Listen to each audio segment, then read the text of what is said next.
Hello, listeners. It's me, L.D.E. Edwards, and today I'm bringing you the story of a man who waited his entire life for a role he was born into. The current King of England, Charles III. From Prince of Wales to King, his journey is a fascinating one. Let's dive into the story of Charles III, starting at the very beginning.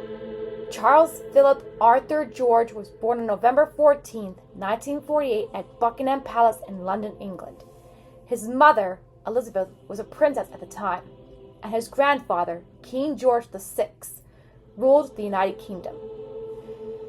Just hours after Charles was born, he was presented to the palace staff in the ballroom, a fitting welcome for the new prince.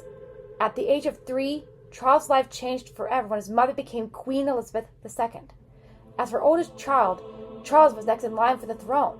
While his parents were often busy with royal duties, they made some time to teach him essential skills, like Queen Elizabeth II taught him to ride horses, and his father, Prince Philip, showed him how to fish.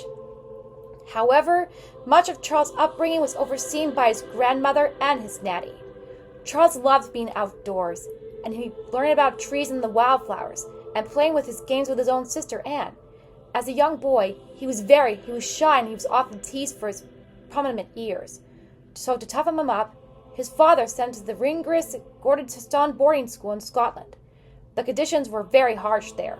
The students slept with the windows open even in the winter and endured cold showers. Not very good. Even though Charles struggled, he persevered and grew stronger from this experience. In 1969, when he was at the age of 20, Charles officially invested as the Prince of Wales in a grand ceremony watched by 500 million people worldwide. He studied the Welsh culture and history in preparation for that role, even delivering part of his speech in Welsh. Over the years, Charles earned a college degree, served in the Royal Air Force and the Royal Navy, and pursued both adventurous and quiet hobbies.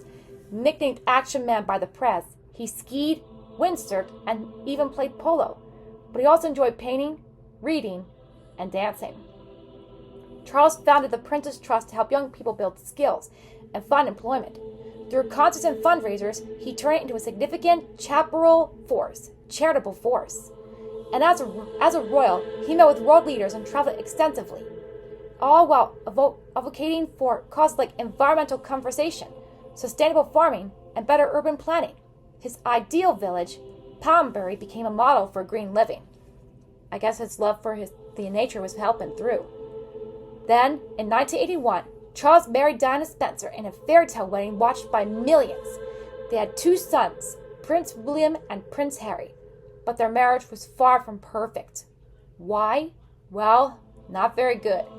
Diana's charisma often overshadowed Charles, and their differing lifestyles led to their eventful divorce. Despite their challenges, Charles remained a devoted father to his own boys, sharing his love for the nature with his own sons, and even building a treehouse with a thatched roof.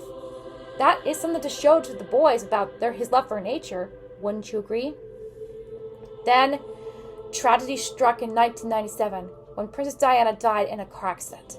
Charles supported William and Harry through their grief, walking alongside them during her funeral procession. Years later, in the year of 2005, Charles married Camilla Park Bollows, a longtime friend. Their marriage brought him happiness and stability, and she became the Duchess of Cornwall.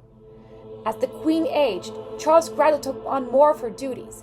In 2021, his father, Prince Philip, passed away at the age of 99. The following year, Queen Elizabeth II passed away after an extraordinary 70-year reign.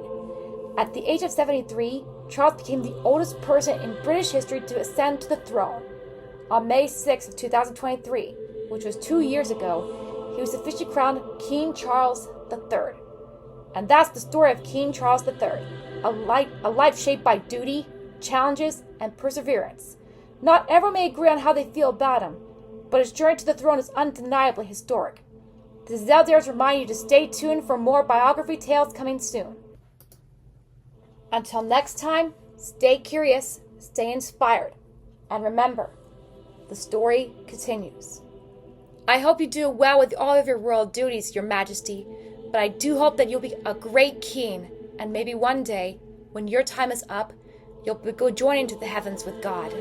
I appreciate the royal things you've done and the good things that you have done to help your sons, especially loving the environment.